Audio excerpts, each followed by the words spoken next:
Parashá Terumá. A porção da Torá de Terumá contém instruções sobre a construção do tabernáculo. O tabernáculo é um prelúdio do templo. Era um templo portátil. O templo mantém um vínculo significativo com o Messias. O primeiro e o segundo templo foram destruídos, mas o terceiro templo será construído na era messiânica.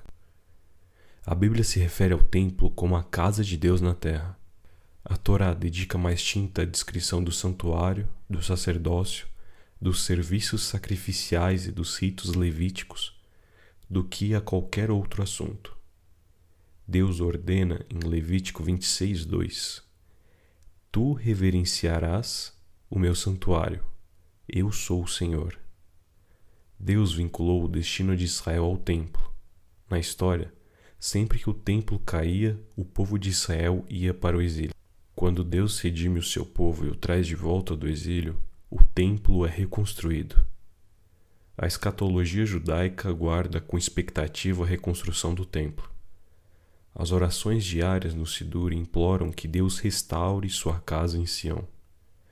Oramos para que o templo seja reconstruído 3 vezes ao dia.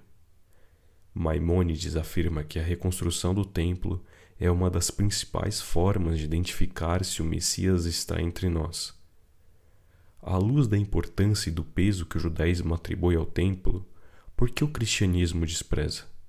Na melhor das hipóteses, o cristianismo vê o templo como irrelevante. Na pior das hipóteses, o cristianismo vê o templo como bárbaro e que foi substituído por um novo templo espiritual de crentes.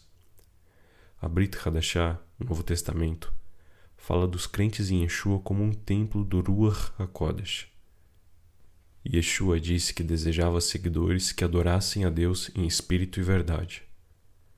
Os professores cristãos interpretam a Brit Hadashah como significando que Yeshua substituiu o sacerdócio ao se tornar nosso sumo sacerdote. Ele substituiu os sacrifícios ao se tornar nosso sacrifício pelos pecados. Ele substituiu o templo ao transformar seus seguidores em um templo espiritual que transcende o templo físico. Quando Yeshua morreu, o véu do templo rasgou, significando que seus propósitos e práticas eram agora obsoletos. Os professores cristãos derivam tudo isso na Brit Hadashah, mas os escritores da Brit Hadashah nunca pretendiam que os escritos fossem interpretados dessa maneira. Yeshua reverenciava o templo como a casa de seu pai. Os primeiros crentes valorizavam o templo com tanta paixão que adoravam nele todos os dias. Para compreender o templo numa perspectiva messiânica, devemos deixar de lado esses preconceitos antilevíticos e anti-sacrifício.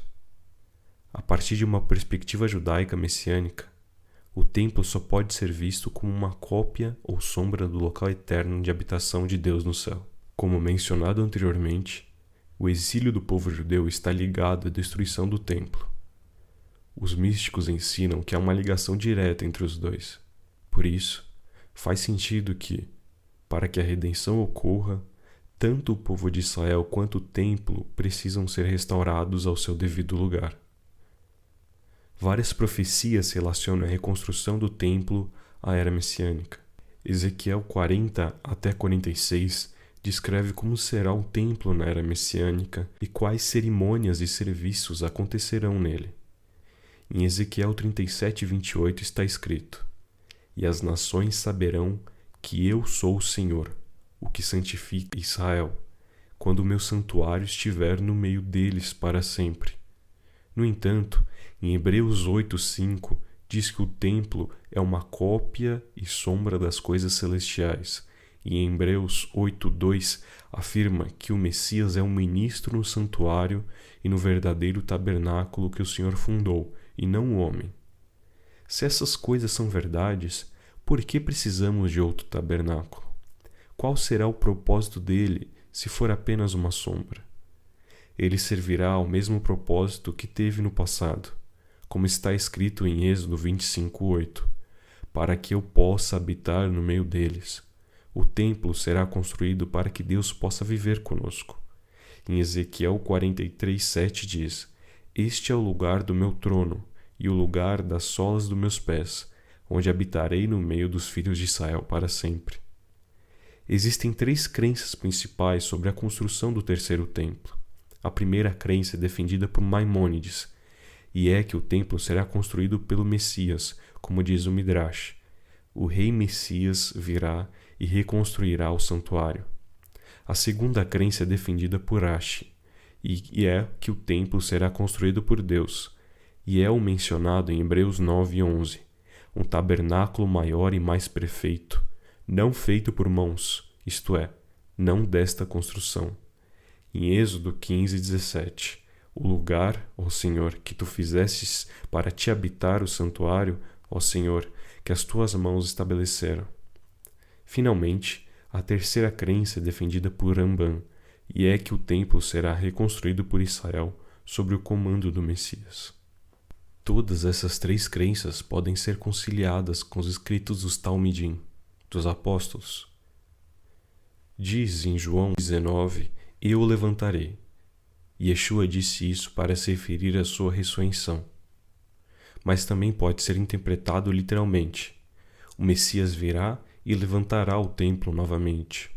No momento da redenção final, o Messias virá e reunirá os exilados, e ele reconstruirá a casa de Deus em Sião.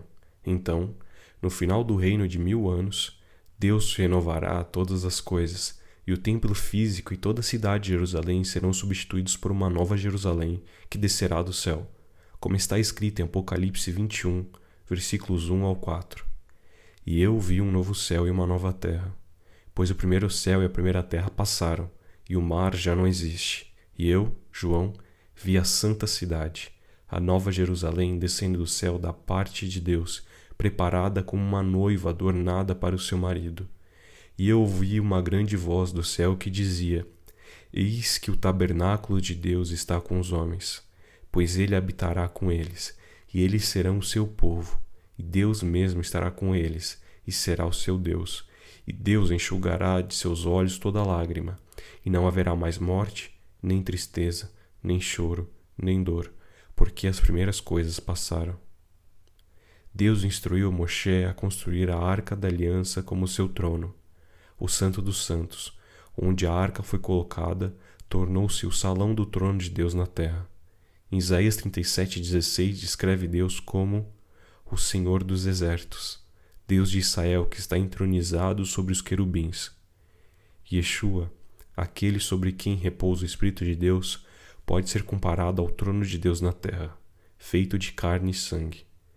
Moshe Weizmann, em um Midrash, cita Hidushei Geonim Menachot, fornecendo uma analogia entre o corpo humano e o tabernáculo. A própria estrutura do tabernáculo sugere também o corpo humano, e seus utensílios correspondem aos vários órgãos e partes do corpo. A arca corresponde ao coração, assim como a vida de uma pessoa depende da vitalidade de seu coração. O significado da arca, que continha as tábuas da Torá, permeava toda a arca. A arca corresponde ao coração porque contém as 2 tábuas da Torá. De acordo com Brit Hadashah, o Ruach HaKodesh escreverá a Torá não em pedras ou papel, mas nos corações de homens e mulheres.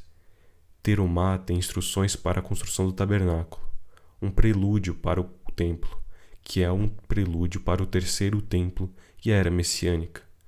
Nesta porção da Torá, aprendemos sobre a Arca da Aliança, que aponta para o Messias, e a aliança de Deus sendo escrita em nossos corações.